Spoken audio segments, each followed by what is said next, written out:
好，那我们接下来讲最后一个技术，这个也是我觉得现今最多人在使用的。穷人家有穷人家的办法 ，OK？ 我们要怎么样得到看清楚我们的 sample，或者得到 super resolution 的方法？我觉得想到这个方法的人也是个天才 ，OK？ 那他还没有拿到诺贝尔奖，但是我觉得他也快了。他其实是发展另外一个技术叫做 optogenetics， 如果你们有兴趣的话，我再跟你们介绍。他实验室又另外发展这个技术，现在是非常非常多人在使用。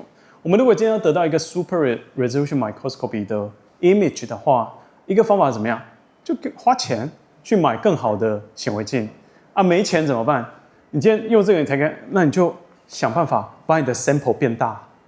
你 sample 变大以后，本来是一个蚂蚁变得像大象一样大，你当然可以看出它每一个细节。所以它就是把一个 sample 想办法变大。生物的样本变大，你就可以看得更清楚。那这个地方 again 并不是真的把 sample 变大，这个只是把你要观察那个东西的距离拉开而已。比如说，如果你今天要观察细胞里面的蛋白质，你把那些蛋白质的距离拉开，等距 x、y、z 三维的等距的拉开，你就可以看得更清楚。OK， 或者你今天要看的 DNA 或者 RNA 拉更开一点，放得更大一点，你就有机会用一般的显微镜看得更清楚。OK， 怎么做呢？他这边用到的灵感来源是尿布。OK， 尿布里面呢本来是很小一包，有没有？然后如果他吸了很多那个小朋友的尿以后，那个尿布会变超大一包，然后就很垂。有没有？你们现在还没有小孩，你们不知道。我有3个儿子，很恐怖。对，他如果他们都已经长大了，脱离尿布很久了，对。但以前你就看到他尿布超大一包。尿布里面呢，就是很多这种所谓的 swallowable 的 polymer， 碰到水它就会膨胀起来，它非常吸水，然后吸了水它就膨胀起来。所以本来是这样子一个网状的 polymer， 吸水后它就会撑开来 ，OK， 它就可以这点跟点之间的距离就会拉开来。所以呢，它想办法在一个简单的概念是什么？它想办法先让这些 polymer 融到细胞里面来，然后让你要去看的那些东西粘在这些皱的网子上面。接下来再加水，让它们彼此就会牵动着它拉开来，你就可以让你要观察的 sample 距离拉开，你的 sample 就会比较容易看得清楚。简单的概念是这个样子。好，首先呢，这个是细胞，然后你要看的分子，假设是这些蓝色的东西，可以是蛋白质，could be anything，OK？ 那这个地方举例子是蛋白质，所以一般来说我们要去标定蛋白质就用抗体，所以呢，它会先去标定抗体。这边的做法是这样的，它就先标定了抗体，接下来它再让那些swallowable 的那些 polymer 都是一堆 chemical 融到这些 sample， 因为这个地方一定是 fix， 已经固定了，然后甚至还要打一点点洞，所以东西是可以流进流出，而这些 sample 已经不会动，因为你今天就把它固定住 ，OK， 用福马林啊等等固定住，然后呢，你再让很多这些 chemical 融在这里面，然后甚至形成这些 polymer 再形成键结，然后再用一些 chemical 做法。让你要标定那个抗体已经标定它的位置了 ，right？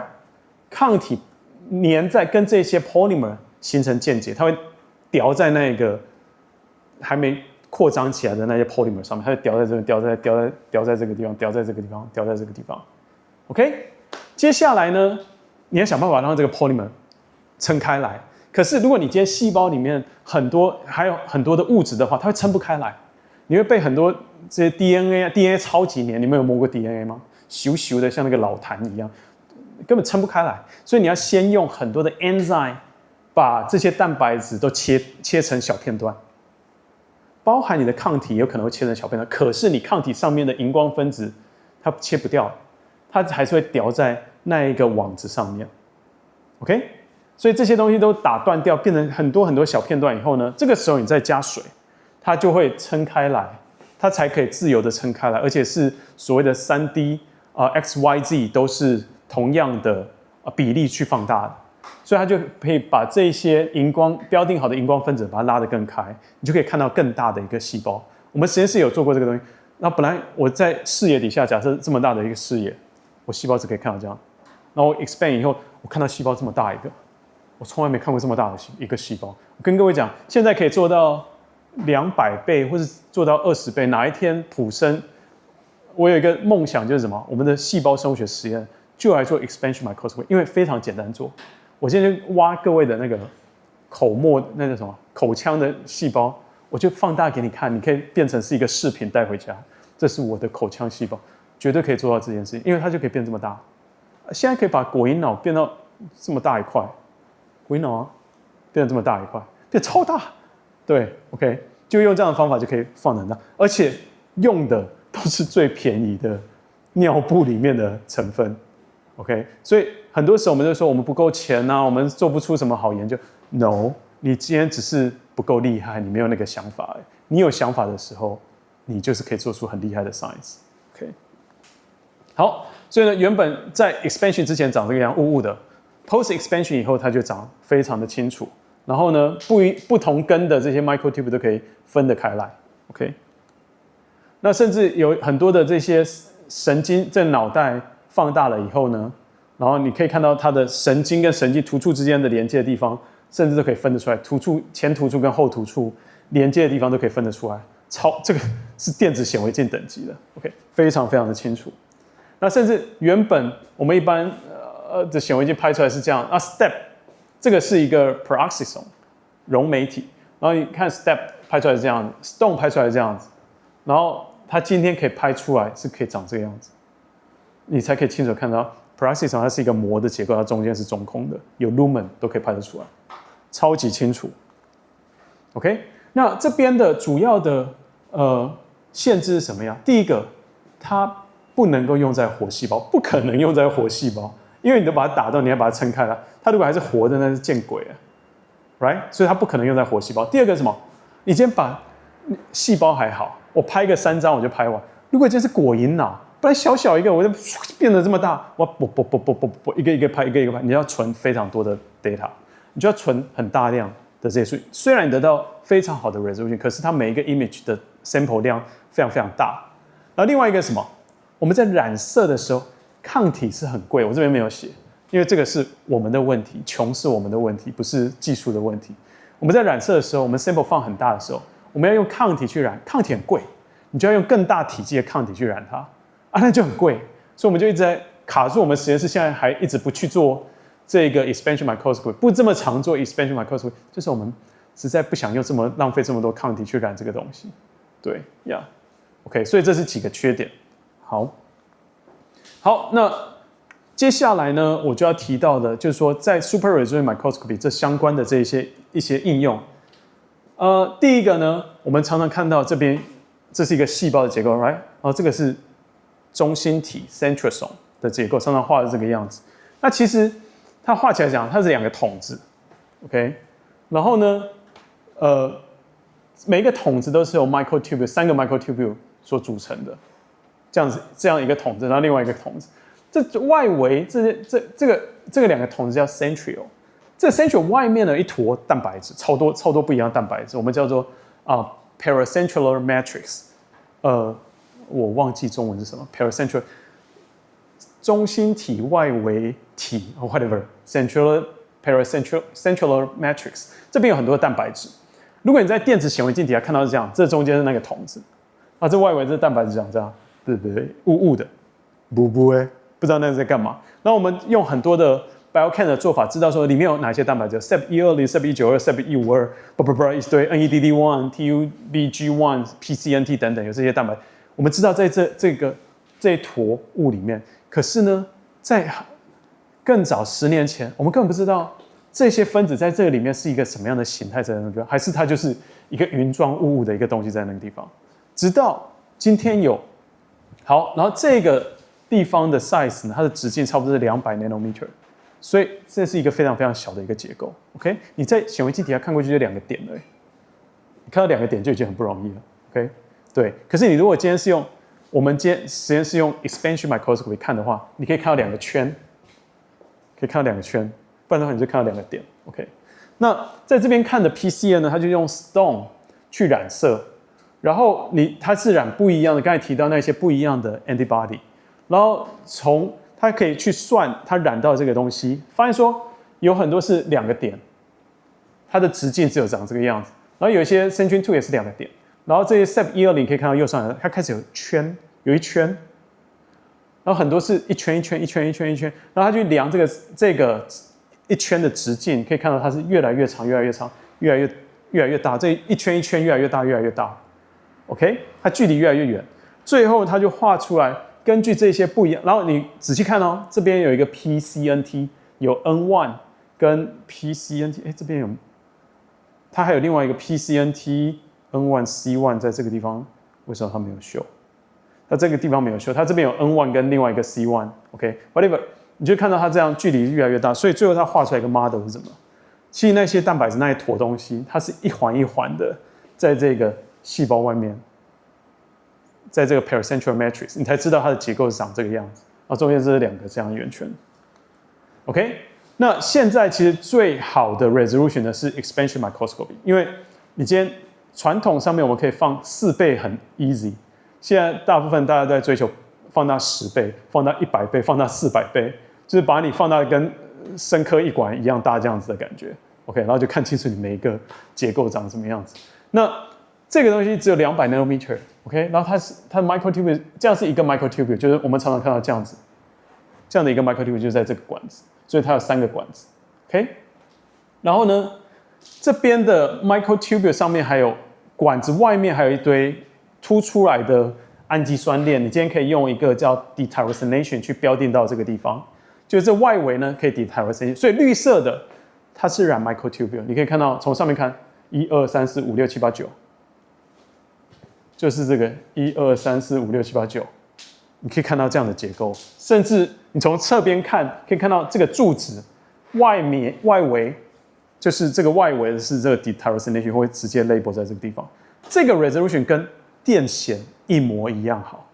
这是电子显微镜，同样一个什么切了电子显微镜，你可以看到那些 microtubule 的柱子，非常需要想象力 ，I know。对，你就可以看到 microtubule 这些，然后直接用 expansion microscopy， 你可以看到这些结构，中空的柱子，然后跟这外围的这些，它所标定的外围的这些 signal， 然后你甚至可以在这一显微镜可以看到这模糊的看到这三个 A、B 1、2、3个 microtubule 在那个地方，都可以用 expansion microscopy 看到这样子，以前只能够在电子显微镜上面看到的结构 ，OK。好，甚至呢，这个桶子里面有哪一些分子呢？全部都被看得一清二楚。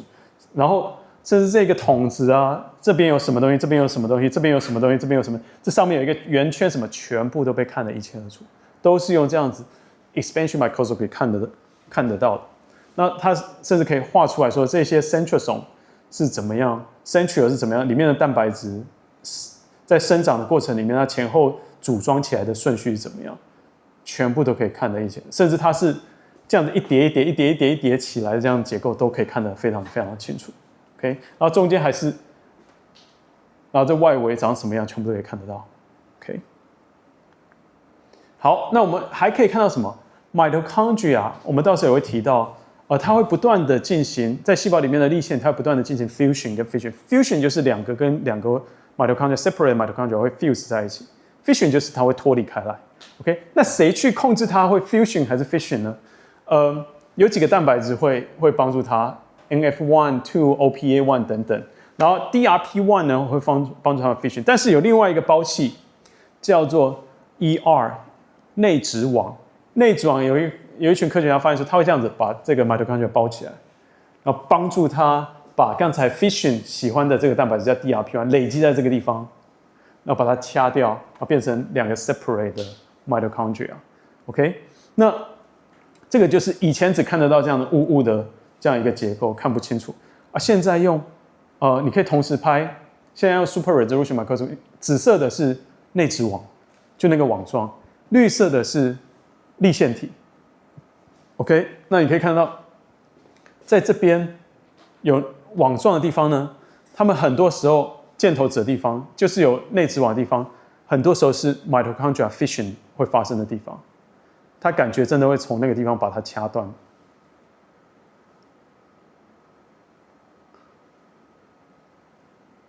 看这个地方，我换另外一个图，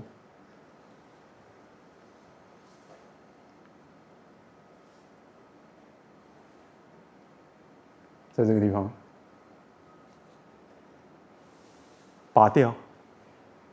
粒线体是一个软趴趴的东西，就像是它的软硬程度感觉跟我们吃的口香糖蛮像，就这样拉开来，或是客家菜包很像，就这样拉开来，咚就拉开来 ，OK。然后这两个还会 fusion。然后呢，这个是有 ER 的 contact site 的话，它就会 fusion 的比较快一点，这两个融在一起。然后如果没有的话，也会 fusion， 但是就没有那么快，它就会比较慢一点。OK， 就类似这样子，你就可以看到更清楚这些事情。然后呢，甚至这个是我刚才提到那个香菇头 CNAP， 它里面就是所有 detail 的结构都可以看得一清。这个是一个一个的 vesicle， 所以里面是满满的。细胞质里面是满满的东西的 ，OK。然后你也可以看得到这些里面的结构，借由这一些影像的方式呢，你都可以看清楚它里面有哪一些东西。然后这个是 microtubule， 然后这个是 actin， 所有东西都可以看得一清二楚，在这个地方。好。所以呢，在这个地方呢，我们提到了第三个 part， 我们提到了用 SIM， 然后跟 expansion microscopy。SIM 就是用这个摩尔纹的方式呢，然后去做，然后最后可以得到一个比较高 contrast， 然后可以推算回来它原本的那一个细胞 sample 是长什么样子。OK， 然后另外一个我们也提到 expansion microscopy， 就是用一个 swallowable 的 polymer， 然后可以让你的 sample 可以放大。先标定好了以后再放大，所以你之间可以拉开你所标定那些物质的距离以后，你就可以很清楚的分别出来它们原本的样子应该是要怎么样，更清楚的结构就可以看得出来。OK， 那我们也提到一些 application of the super resolution microscopy。OK， 好，那接下来呢，我们要准备线上问答，请准备好你的手机。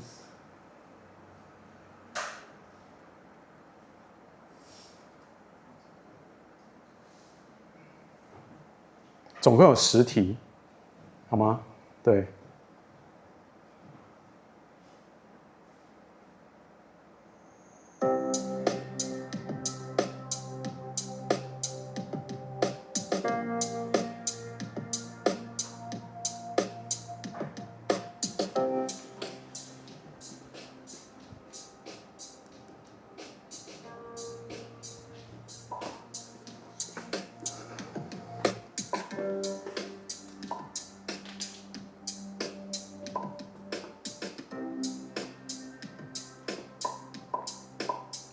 你们这取昵称超没创意的，那个 ABCD 的那个什么，谁会？你确定别人不会取这个名字吗？你们是不是一个很无趣的一班，然后还取学号是怎样？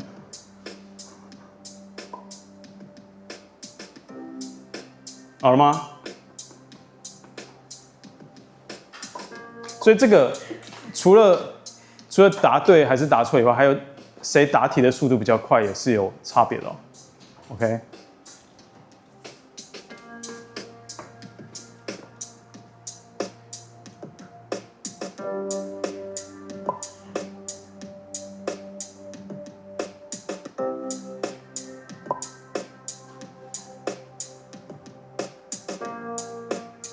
好了吗？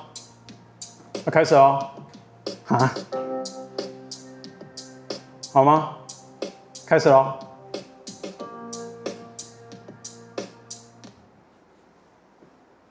好，第一题，什么东西可以用电子显微镜或是 super resolution microscopy 看得清楚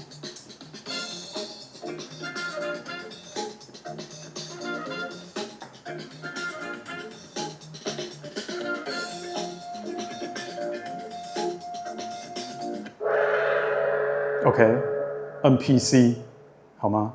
那个只有120 nanometer， 所以只有这2个东西可以看得清楚。好，这个很没创意的 A 第一名 ，so far。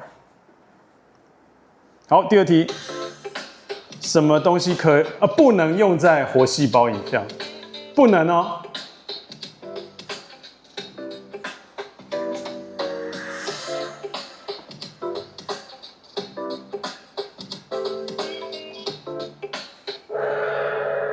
如果你们这个就是5次的考这个，然后都得到第1名，你就有15分呢，总分15分呢。也没有人要理我，哈。A 掉下去了。好，下一题。什么东西可以看快速的动来动去，很快的 sample？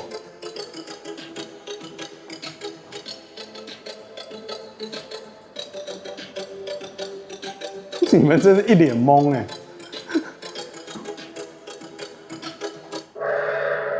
OK， 不错，还蛮多人答对的。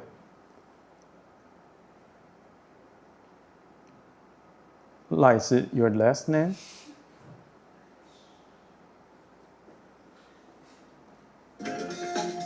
好，什么需要至少2种光来达到 super resolution microscopy？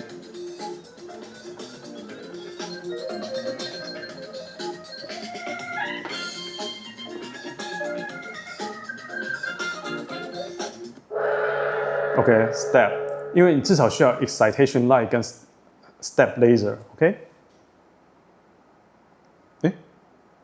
A 又回来了，不错不错。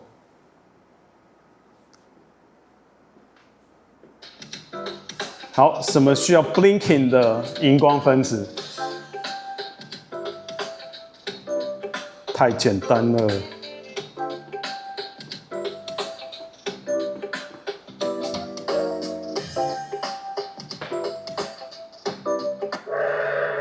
OK，stone。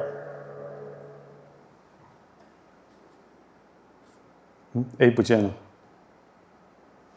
这个真的A 还在，第2名。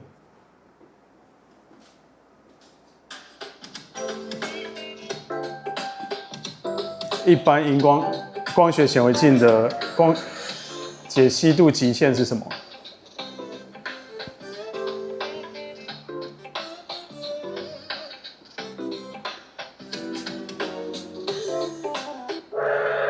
？OK， 差不多200 nanometer。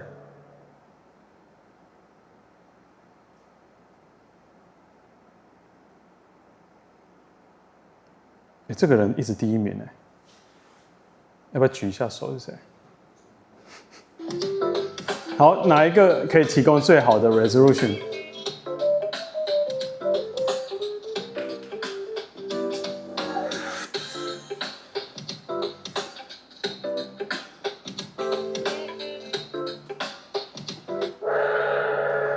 电子显微镜，好吗？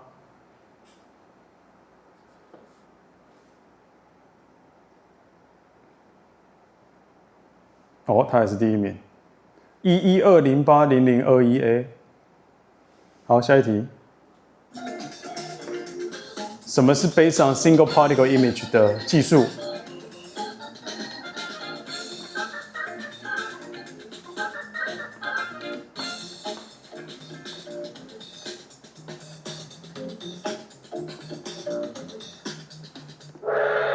？OK， 是 POM。最后2题。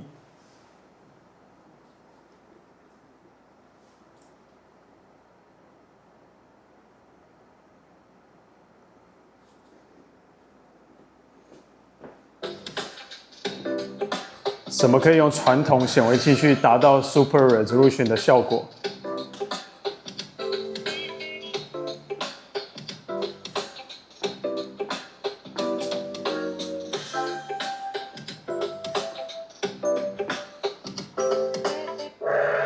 ？OK， 是 expansion microscopy。最后一题。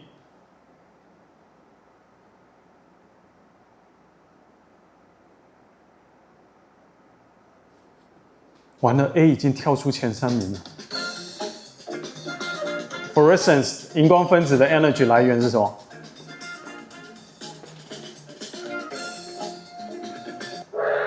？OK， 是 excitation light， 是它的能量来源。